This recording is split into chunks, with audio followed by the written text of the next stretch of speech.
Hello, YouTubers, friends, compatriots, bootlickers, shills, dead slaves, serfs, peasants, vassals, minions.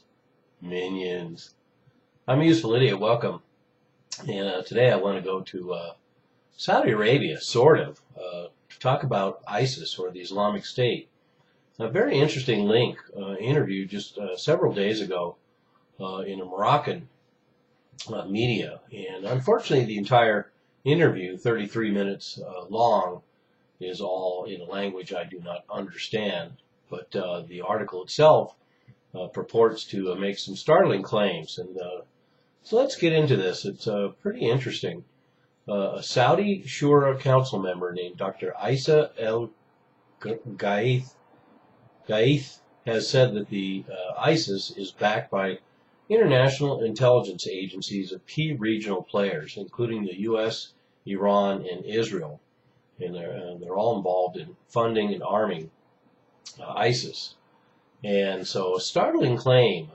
One has to take into account, of course, it's coming from Saudi sources. We know that to a certain degree that there's some Saudi funding, whether it's private or governmental funding, or something orchestrated through Prince Bandar to have money and arms funneled to at least Sunni insurgents in Iraq, who have ended up joining up with ISIS, but certainly Saudi Arabia could have some involvement as well. And I've done videos of all these interconnections and possible bad actors who are behind the scenes in this sudden appearance of this group, the Islamic State.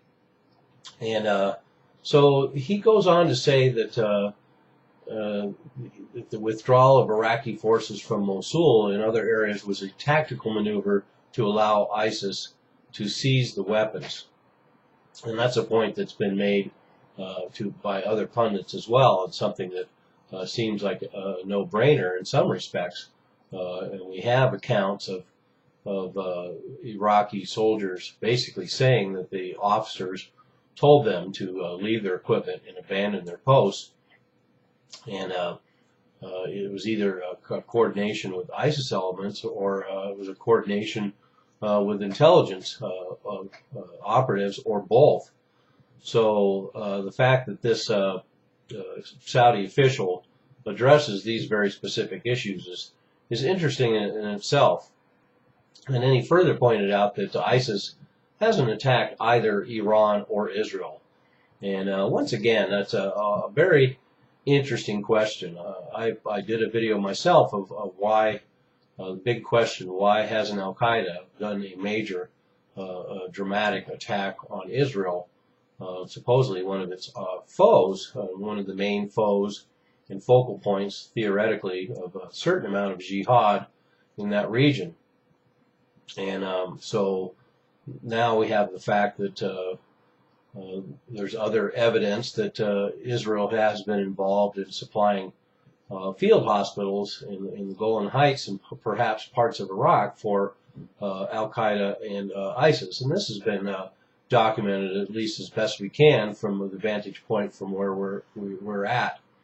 But so that's a pretty interesting point. He's saying that the intelligence of the U.S., Iran, and Israel was involved in setting this up and behind it, and now those said players are not being attacked, and the Saudi official goes on to call it a fake jihad, which a term I like, and he added that these practices, and when he's referring to all these atrocities and the ramping up of the violence, he added that these practices are only giving colonial powers argument to go back to the region. And that's another reason why I felt like there is a certain credibility to this report, because that's a very interesting thing to say, that those very atrocities, as he very perceptively sees, are being used to manipulate the American public, the war-weary American public, and actually getting them to support another onslaught of U.S. intervention in the Middle East. So, but the very, very, very most interesting comment in this whole interview is he said that he likened the terror organization ISIS to a sacrificial lamb which is being fattened in preparation for a slaughter.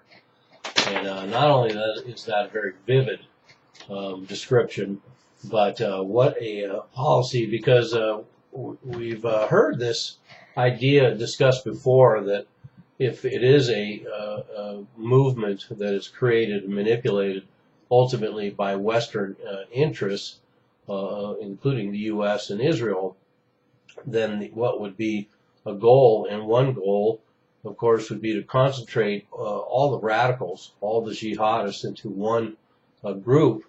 And now, for the most part, they're kind of out in the open in Syria, and they're kind of out in the open in Iraq, and supposedly 50 to 80,000 strong at this point, rumor has it. And the idea that they're being fattened up in preparation for slaughter is a very, very interesting comment to make, as if that is the ultimate goal. And certainly multiple goals could be achieved that fit into this scenario outlined by this Saudi official that go in line with Israeli and U.S. and Saudi interests, as well as, interestingly enough, Iranian interests. And that's the idea of using this ISIS incursion as an excuse to both enter the conflict in Syria, to basically change regimes in Iraq, and ultimately break up Iraq and change the geopolitical scene in the Middle East, and redraw some of these borders, and as well as to continue the dismantling of any of Israel's potential adversaries in the region, and then ultimately to concentrate and take out as many as these jihadis from all around the world. So that's another interesting aspect of this. We reportedly are having thousands of new recruits every week and every month, and more and more concentration of all these potential jihadis. And so what if it is a situation where the sacrificial lamb is being prepared for the slaughter? And so anyway, for those reasons, and some of these insights, I put a little credence into what this Saudi official is saying. And so there we have it. I'll put the report below, and I hope to hear more about this interview, because it's a very interesting perspective and certainly fits in with other ideas that I've mentioned in previous videos. I'm a useful idiot. Don't you be one too?